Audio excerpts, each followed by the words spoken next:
इतिहास में हुए कुछ अनोखे इवेंट्स जिन्हें जानकर आप भी हैरान हो जाओगे।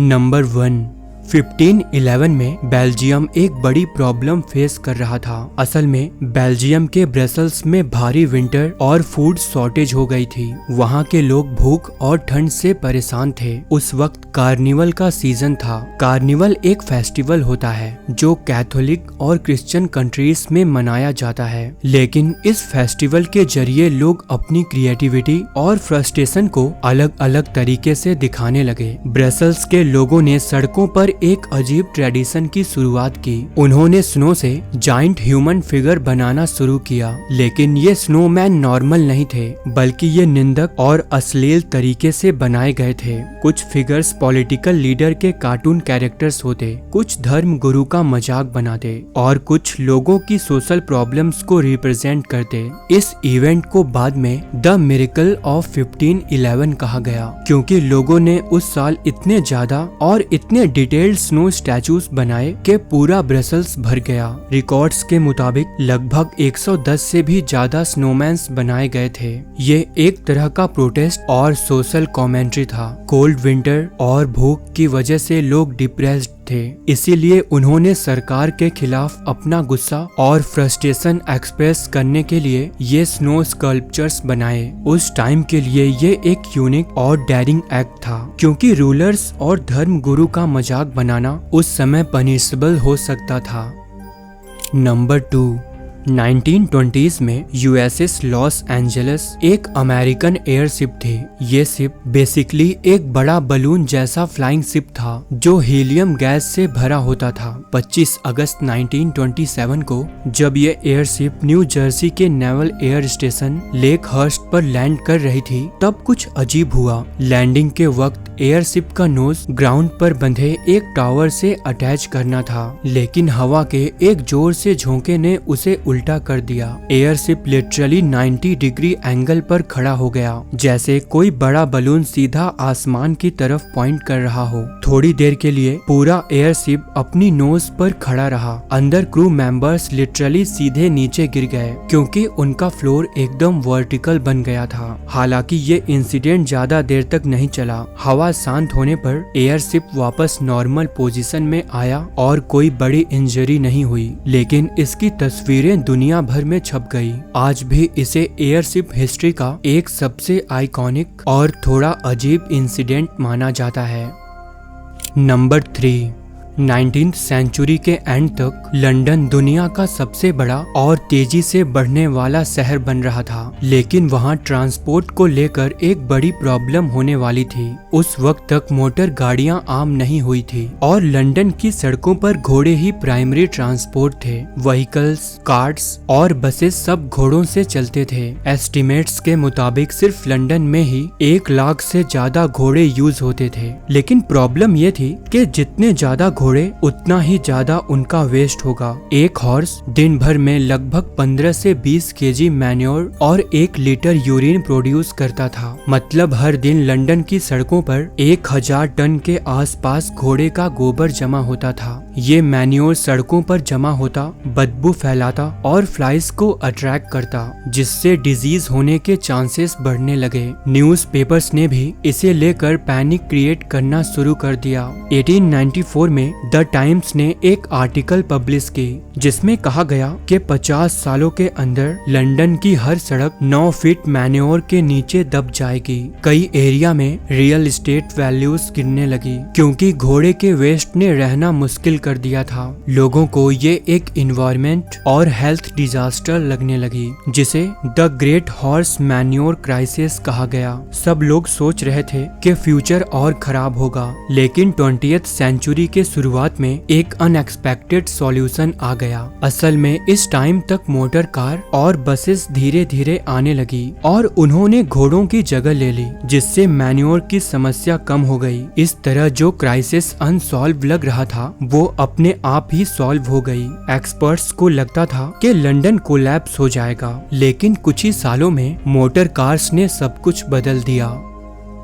नंबर 4, 1960s के आसपास मलेशिया के बोर्नियो में एक अजीब सी समस्या खड़ी हो गई। असल में यहाँ लोग मलेरिया से बचने के लिए DDT पेस्टिसाइड का इस्तेमाल कर रहे थे। इस पेस्टिसाइड ने मॉस्किटोज को तो मार दिया, लेकिन उसका एक अनएक्सपेक्टेड साइड इफेक्ट हुआ जिसने वहाँ की लोकल फूड चेन को डिस्टर्ब कर दिया। DDT से घरों के छिपकलियाँ और दूसरे कीड़े भी मरने लगे और इन छोटी क्रिएचर्स को खाने वाली बिल्लियाँ भी कम हो गई, जिससे वहाँ चूहों की पॉपुलेशन काफी बढ़ गई। रैट्स ने ग्रेन स्टोरेज और हाउसेस में हाहाकार मचा दिया। लोगों का खाना खराब होने लगा और बीमारी फैलने लगी। लेकिन इस प्रॉब्लम को सॉल्व करने के लिए ब्रिटिश रॉयल एयर फोर्स ने एक अनयूजुअल सॉल्यूशन निकाला जो सच में काफी अजीब था। RAF ने डिसाइड किया कि वो अपने एयरक्राफ्ट से बैम्बू बास्केट में डजन्स ऑफ कैट्स को डालकर पैरासूट के जरिए जंगल में ड्रॉप करेंगे। उन्होंने आसमान से पैरासूट के साथ बैम्बूस गिराए, जिसके अंदर बिल्कुल जिंदा और सेफ बिल्लियां जमीन तक पहुंच गई।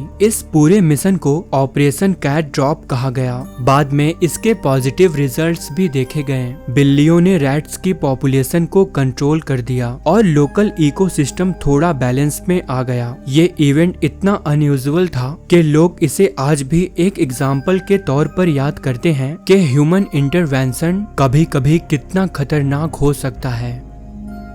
नंबर 5, 1911 तक मोनालिसा, जो लियोनार्डो दा विंची की पेंटिंग है, पेरिस के लूव्र म्यूजियम में डिस्प्ले होती थी। तब Mona Lisa world's most famous painting नहीं थी। वो एक इम्पोर्टेंट आर्टवर्क जरूर थी, लेकिन इतनी आइकॉनिक नहीं। पर 21 अगस्त 1911 को एक इटालियन वर्कर विंचेंजो परूजिया, जो म्यूजियम में पहले भी काम कर चुका था, वो म्यूजियम के यूनिफॉर्म में अंदर घुसा और पेंटिंग को अपने कपड़ों के अंदर छुपाकर सीधा म्यूजियम से बाहर निकल गया। शुरू में किसी को पता भी नहीं चला। अगले दिन जब म्यूजियम खुला, विजिटर्स को मोनालिसा की जगह खाली वॉल दिखी, पर स्टाफ को लगा कि शायद रेस्टोरेशन के लिए पेंटिंग हटाई गई है। लेकिन कुछ ही देर बाद सबको क्लियर हो गया कि पेंटिंग चोरी हो चुकी है। इस खबर ने पूरा फ्रांस हिला दिया। न्यूज़पेपर्स में हेडलाइन बनी। पुलिस ने इन्वेस्टिगेशन स्टार्ट किया, लेकिन कोई क्लू नहीं मिल रहा था। मोनालिसा पेंटिंग 2 साल तक मिसिंग रही। तब तक उसकी चोरी की वजह से पेंटिंग की पॉपुलैरिटी आसमान छू गई। फाइनली 1913 में परूजिया ने इटली के फ्लोरेंस में एक आर्ट डीलर को मोनालिसा बेचने की कोशिश की। उसने डीलर को बोला कि वो पेंटिंग को इटली वापस लाना चाहता है, क्योंकि दा विंची इटालियन थे और पेंटिंग का असली घर इटली होना चाहिए। लेकिन डीलर ने पुलिस को इन्फॉर्म कर दिया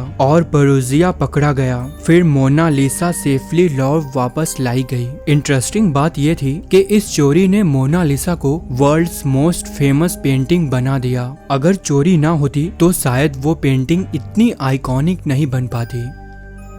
नंबर 6, 1950s से 70s के बीच आइसलैंड और ब्रिटेन के बीच एक अजीब सी लड़ाई हुई, जिसे कॉड वॉर्स कहा जाता है। ये असल में जंग नहीं थी, बल्कि अटलांटिक ओशन में फिशिंग एरिया को लेकर झगड़े थे। पहले रूल था कि हर कंट्री अपने कोस्ट से सिर्फ 3 माइल्स तक ही फिशिंग कर सकती है, लेकिन आइसलैंड ने कहा कि उनके लोगों की जिंदगी ज्यादातर फिशिंग पर डिपेंड करती है। इसीलिए उन्होंने पहले अपना एरिया 12 माइल्स, फिर 50 माइल और आखिर में 200 माइल तक बढ़ा दिया। लेकिन ब्रिटेन के फिशरमैन इसे नहीं मानते थे और वहाँ फिशिंग करने जाते रहे। फिर क्या, आइसलैंड पेट्रोल बोट्स ने उनके खिलाफ एक्शन लिया। कभी शिप्स के फिशिंग नेट्स काट दिए गए, कभी छोटी छोटी लड़ाई हो गई। ये सीन बार बार रिपीट हुआ, पर आखिर में हमेशा ब्रिटेन को ही पीछे हटना पड़ा। इस तरह से आइसलैंड ने अपने 200 माइल वाले वाटर्स को प्रोटेक्ट कर लिया